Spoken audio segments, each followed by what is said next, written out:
안녕하십니까. 안녕하세요. 네, 먼저 디닥케어는 어떤 회사인지 소개 부탁드립니다. 안녕하세요. 디다케어 대표 수지입니다. 국내의 경우 저출산으로 육아가 더 어려운 세상이 되었는데요.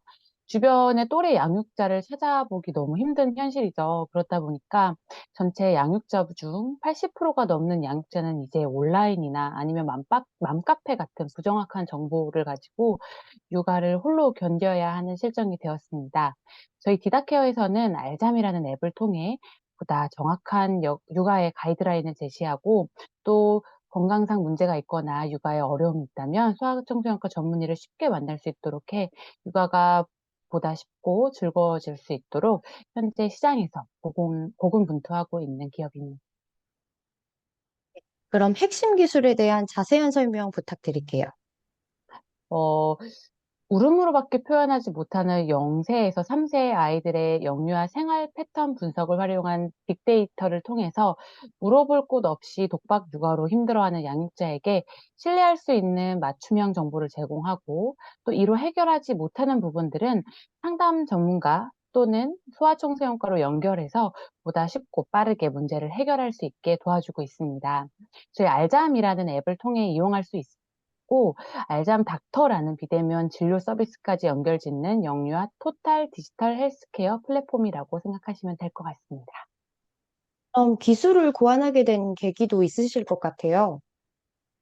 네, 저희 같은 경우에는 맨 처음 방학계기 해외 영업을 하던 사람들이 모여서 육아를 조금 더 과학적으로 풀어나갈 수는 없을까 고민하던 찰나에 소아청소년과 전문의이시자 수면 전문가이신 범은경 소장님을 만나게 되었습니다.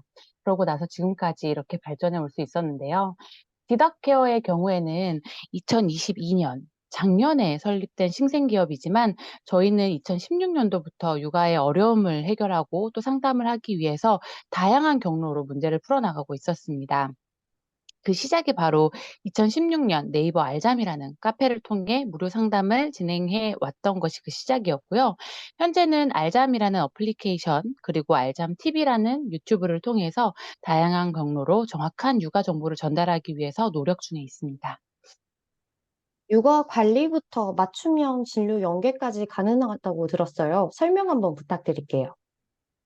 0세에서 3세의 아이들을 케어하는 양육자의 가장 큰 고충은 이 시기 아이들을 울음으로밖에 표현하지 못한다는 점인데요.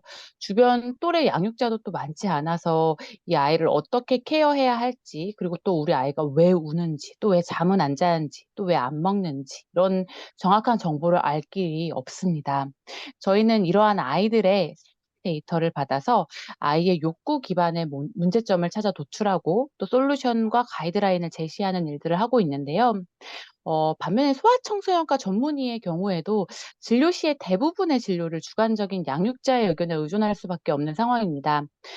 아이들의 0세부터 3세 아기들은 울음으로밖에 표현하지 못하기 때문인데요.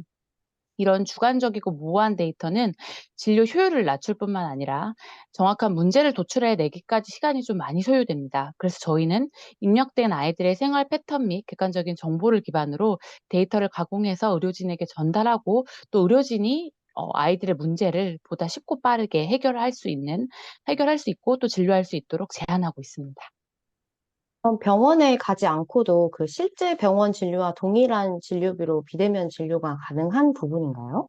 동일한 진료비로 지금 진료가 이루어지고 있고요. 현재 비대면 진료의 경우에는 돌 미만의 경우 1,000원 가량의 본인 부담금이 발생되고 있습니다. 그럼 24시간 육아 상담도 가능한 부분인지 궁금합니다. 저희 같은 경우에는 우선 알잠이라는 카페를 통해서 또래 양육자들과 24시간 소통할 수 있는 창구는 열어져 있습니다. 하지만 소아과 비대면 진료의 경우에는 저녁 6시부터 8시까지 전화 진료를 이용할 수 있고, 소아청소년과 비대면 진료 외에도 알잠 선생님께 알잠 앱에서 1대1 문의를 무료로 할 수 있는 창구가 열어져 있으니 언제든지 편하게 앱이나 카페에서 소통하실 수 있습니다. 그럼 경쟁사와의 차별화된 강점은 또 무엇이 있을까요? 완벽한 경쟁 구조 음, 는 아니지만, 현재 닥터나우 같은 비대면 원격 의료 전문 앱들이 있는데요. 이렇게 비대면 진료의 앱들의 경우에는 대부분의 정보가 의료 관련 정보이기 때문에 데이터 활용이 불가능한 점이 정말 많고요. 또 마케팅적으로 제약이 많다 보니 수익을 만들어낼 수 있는 구조를 만들어내는 것도 어려움이 좀 있는 것이 사실입니다. 저희 알잠 앱의 경우에는 양육자가 스스로 앱을 통해 입력을 하고 또 가이드를 사용하기 위해서 앱을 실행하는 구조로 되어 있어서 의료 정보 외에 데이터 활용 면에서 차별성을 좀 가지고 있는 것 같고요. 아플 때만 이용하는 앱이 아닌 언제든 육아에 궁금증이 있을 때 이용을 하다 보니 건강이나 육아에 문제가 생기면 전문가나 의료진을 연결할 수 있는 창구까지 열어둬서 영유아의 토탈 케어가 가능한 점이 좀 차별점인 것 같습니다. 이뿐만 아니라 네이버 카페 커뮤니티 중심으로 사업을 계속 확장해 왔기 때문에 이미 많은 소비자를 확보해 두는 것이 저희의 또 장점입니다. 사실 마케팅을 위한 자금이 스타트업 같은 경우에는 많지 않은데 커뮤니티 활성화를 통해서 소중한 마케팅 자원으로 활용하고 있고 또 신규 앱의 프로그램이 출시될 때도 A/B 테스트를 조금 쉽게 할 수 있다는 것도 큰 장점인 것 같습니다. 저희는 또 다년간 심화 상담을 진행해 보면서 매년 400만 건이 넘는 아이들의 생활 데이터를 확보하고 있기 때문에 이런 데이터들은 저에게 큰 자원이 될 수 있는 것 같습니다. 그러면 다른 분야로의 확장성도 있을까요? 0세에서 3세의 데이터는 시장 내에서 획득하기 정말 어려운 것이 확실한 점입니다. 그 이유는 양육자에게 많이 의존을 하고 있는 시기이기 때문에 좀 특수성을 띠고 있는데요. 이런 데이터 기반으로 아이들의 언어 발달, 그리고 정서 발달, 신체 발달 등의 발달이라든지 아니면 교육과 관련된 분야로서의 충분히 확장이 가능할 것으로 보입니다. 또 이제 광주 창경센터가 진행하는 엑셀러레이팅 프로그램에도 선정이 되셨잖아요. 또 네. 지원하게 된 계기와 소감, 또 앞으로 어떤 지원을 받게 되는지 좀 궁금합니다. 저희는 지난 연말에 광주 창조경제혁신센터를 통해 초기 창업 펀드 투자 유치에 성공을 했고요. 이뿐만 아니라 이번 연도에는 중소벤처기업부 팁스 프로그램에도 선정이 되었습니다.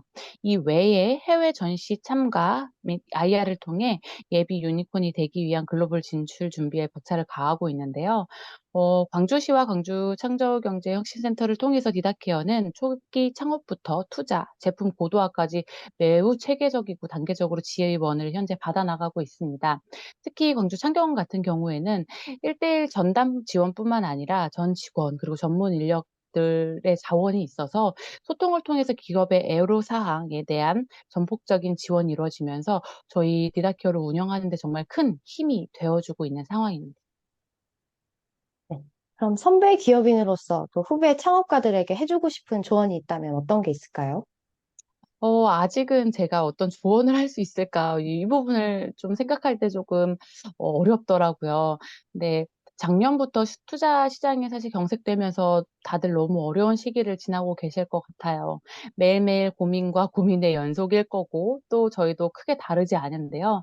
예상치 못한 고비가 계속 오겠지만 또 팀 내에서 계속 소통을 하고 또 할 수 있는 일부터 하나씩 어 해결해 나가 보면서 오늘도 조금 함께 힘을 내 보면 좋겠습니다. 이뿐만 아니라 저도 인제 주변 창업자분들과 소통을 좀 많이 하는 편인데요. 주변 창업자들과의 소통과 협업도 정말 중요한 것 같아요. 함께 고민하고 또 협업하고 도운다면 분명 좋은 결과가 언젠가는 있으리라고 생각을 합니다. 네. 그럼 마지막으로 향후 계획과 목표에 대해 듣고 싶습니다. 단기적으로 본다면 알잠 앱에서 구독 모델을 곧 출시할 예정입니다. 현재 육아 상담의 경우에는 보통 고가의 컨설팅이 주를 이루고 있었습니다. 높은 상담 진입 장벽으로 조금 어 많은 양육자가 사용하기에는 좀 허들이 되고 있는 현실인데요. 이러한 허들을 좀 낮추고 많은 양육자분들이 보다 쉽고 편리하게 아이들을 케어할 수 있는 솔루션을 탑재한 구독 모델이 8월 중으로 출시될 예정입니다. 이 구독 모델이 정말 육아에 좀 많은 도움이 되고 또 저출산에 많은 기여를 했으면 하는 바람이 저희에겐 있고요. 조금 더 장기적으로 본다면 국내에서 쌓은 데이터 기반으로 해외 시장으로의 진출이 저희의 최종적인 목표로 볼 수 있습니다.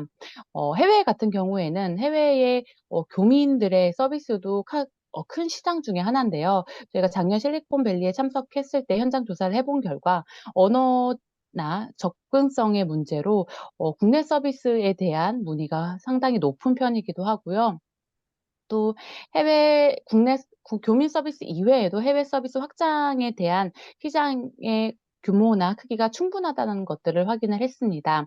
그래서 이번 연도에는 해외 서비스 확장 구성에 대한 실제적인 논의가 좀 진행이 되고 있고, 금년에 9월에 열리는 독일 이파나 킨덴유겐트 전시에도 참석을 하고, 또 내년도 CS 참가를 현재 논의해서 해외 서비스에 대한 기획을 좀 더 명확히 할 예정입니다. 저 같은 경우에는 독일에 거주한 경험도 있고 해외 영업을 진행해 본 경험이 있기 때문에 유럽 시장이라든지 해외 시장에 대한 이해도가 굉장히 높은 편입니다. 이러한 장점을 이용해서 해외 교민 서비스뿐만 아니라 데이터 기반 해외 육아 시장 확대까지 하는 것이 저희의 목표로 볼 수 있겠습니다. 많은 응원 부탁드립니다. 알겠습니다. 오늘 말씀 잘 들었습니다. 감사합니다. 네, 감사합니다.